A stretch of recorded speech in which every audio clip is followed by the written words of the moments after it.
Everyone, this is the new chapter which we are going to start today is Education under the British Rule. In this chapter we are going to study that how during the British rule the education system of India was changed and what were the other philosophies of the different people regarding the education system.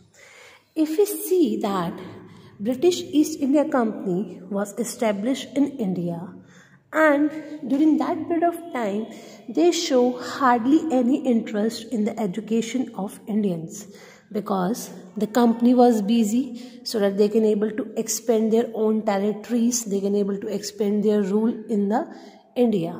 But after few time Britishers felt that it is the need to educate the Indians or to make Indians as in civilized, because they find out that without giving the civilization values to them, it become difficult for the British East India Company to provide them good jobs and all. Now, we are having the British policy of education. The Charter Act of 1830 was finally look after the issues regarding the education problem of India. And that period of time, that means in 1830, they just sponsored rupees 1 lakh so that rupees 1 lakh to be spent on the education of Indians. But somehow, because they find out that if we today educate the Indian, it will be benefit for us in our future. क्यों? क्योंकि jobs हम उनके लिए करेंगे तो उसके लिए क्या होगा, उन्हें एक एक्सपर्टाइज स्टाफ हमारे यहाँ से अवेलेबल हो जाएगा. But when they just start giving the education, they thought about to give the education. So there were the controversies between the Orientalists and the Englistics, because कुछ इनकी medium of instructions थे हमारे पास. Now what kind of medium of instructions were there, Orientalists and the Englistics? Let us have a look over here. If we talk about the Orientalist का मानना क्या था? We should encourage the people regarding the education, but in their own language. That means in Sanskrit language, in Persian language, हमें उन्हें इन languages में पढ़ाना चाहिए. Whereas जो हमारे पास Englistics थे, उन्हें क्या लगता था, education should be in English only. Clear? Let us have a look on the Orientalists. So Orientalists were thought, the first man was there, Sir William Jones. He was a judge in a high court at Kolkata, and he just simply believed that he just knew the various languages such as Latin language, Greek language, French, English, Arabic, all these languages he know very well. As well as he admired the Indian culture, और उन्हें क्या लगता था कि भाई we must translated Hindu sacred books into the English, जैसे हमारी भगवद गीता हो गई, हमारी अलग अलग books हो गई. So they simply said that we must translated all these books into the English so that we can able to know about the Indian heritage as well. So during this time, Sir William Jones declared Sanskrit language as the perfect language, as in medium of instructions as compared to the other one. The next Orientalist we had is Henry Thomas Colebrook. He was another Orientalist who also admired the Indian culture and the heritage of Indian. He studied many languages and translated the Sanskrit and the Persian language into the English, because so that they just want that British people can also able to understand the Indian culture very well. And after this, William Jones with Colebrook and with Nathaniel Held, they just set up a society which was named as the Asiatic Society of Bengal, and in this they just published a journal which was named as the Asiatic Research. They just work together so that they can able to show the India's rich past, the glory of India's past over there, as well as they believe that जो western civilization है उनको Indian past civilization से बहुत कुछ ऐसा है जो सीख सकते हैं यहाँ पे. Clear? So during this time, H.P. Princip was the leader of the Orientalist group, and along with others, they just simply said that Western education is not much appropriate. अगर हमें उन्हें पढ़ाना है तो we must educate them into the Indian languages, as well as they just find out Indians will only accept our Western education if they start teaching them or start giving them instruction in the Indian language instead of English language. During this period of time, the Warren Hastings was also very respectful towards the Indian civilization. So उन्होंने क्या करा यहाँ पे, he just promote various things. He just start translating the Sanskrit and the Persian language into the English, and they just set up the one area which was in the Kolkata Madrasa. ठीक है.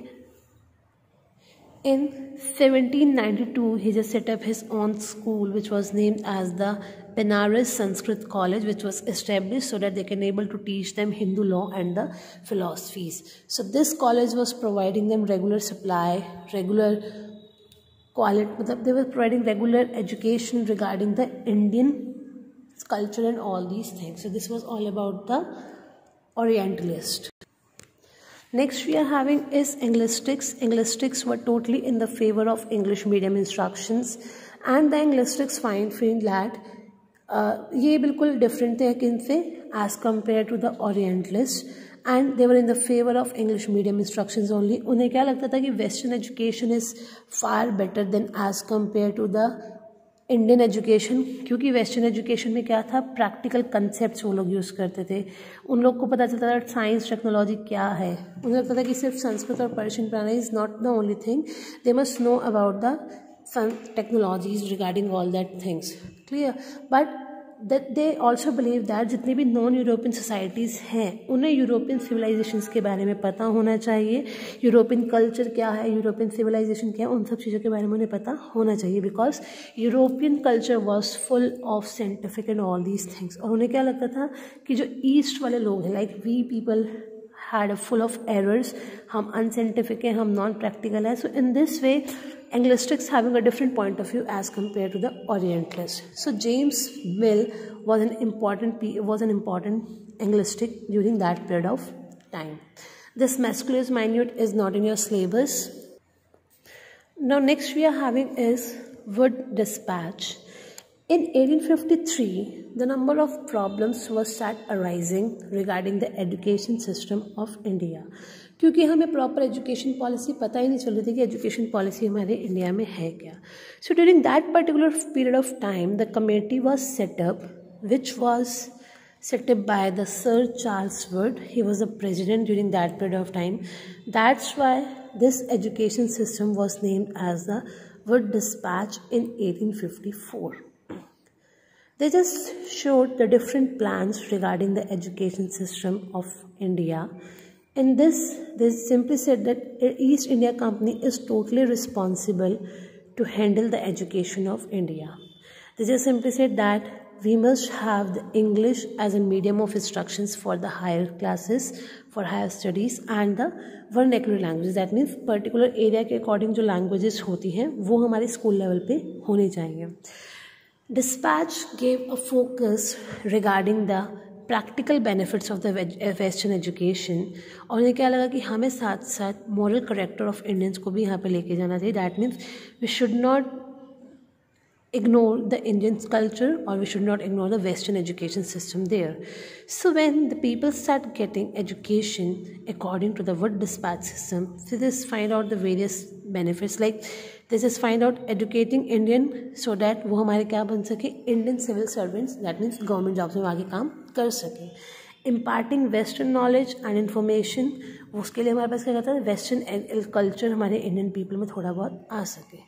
Intellectual development के लिए भी हमारा ये Wood dispatch system improve हुआ, as well as इन्होंने female and vocational education पे भी फोकस देते हुए चले थे. सो इन दिस वे इन्होंने यहाँ पे एजुकेशन सिस्टम में इनके मेन कुछ एम्स ये रहे. During this period of time in 1857 the university at Kolkata, Bombay and Madras, यहाँ अलग अलग जगह हमारे पास यूनिवर्सिटी सेटअप हुई. डिपार्टमेंट ऑफ एजुकेशन हमारे पास सेटअप हुआ. एग्रीकल्चर इंस्टीट्यूट हमारे पास पूसा में हुआ, दैट मीन्स बिहार में. And then we are having the engineering institution in Roorkee. So different areas में हमारे पास अलग अलग तरीके की एजुकेशन सिस्टम इंट्रोड्यूस होने स्टार्ट हो गए थे. Clear. Now the next we are having is the work of missionaries. 18th century में हमारे पास क्या हुआ, Christian missionaries start giving the education to the Indian people, और उनका मेन क्या था, they start giving the elementary education और they just want that they are going to convert Indians into the Christians, their moral education, उन्हें proper Christians के according सब कुछ वो सब होने लगा। बट ईस्ट इंडिया कंपनी जब आई थी तब ये सब, when the British East India Company came to India, उन्होंने इन सब चीज़ों के लिए परमिट नहीं करा। They did not want that missionaries propaganda should be there, they just want that we must have the proper education system, and the company did not permit any, मतलब 1813 तक उन्हें कोई भी मिशनरी एक्टिविटीज़ के लिए permission नहीं मिली। So the first missionary school which was established is in a Serampore which was by William Carey in 1800। So इस एंथुजियाज्म के साथ साथ बहुत सारे मिशनरी स्कूल वहाँ पे इस्टेब्लिश होने स्टार्ट हो गए थे। They start establishing the printing press, they start having the printing booklets in the Bengali language, as well as English school was established in the Serampore, which was named as the Serampore College. So when the people find out that they were creating, or they just want to make a transformation of Indian culture into the Christianity, they start opposing all these things. So in this agitation, England was in the favor, and ultimately there is set up an education clause which was named as the Charter Act of 1813. So after the revolt of 1857, the British government was not directly permitted to just start introducing the missionaries activities. अगर वो कोई missionary activities कर भी रहे हैं तो वो independent, मतलब वो डायरेक्टली नहीं कर सकते थे, इनडायरेक्टली, बिकॉज उन्हें लगता था इंडियंस इन सब चीज़ों से प्रोवोक हो गए तो they are not going to follow any term and condition of the Indians, Britishers, sorry, clear. So this was all about the missionaries, the role of missionaries during that period of time.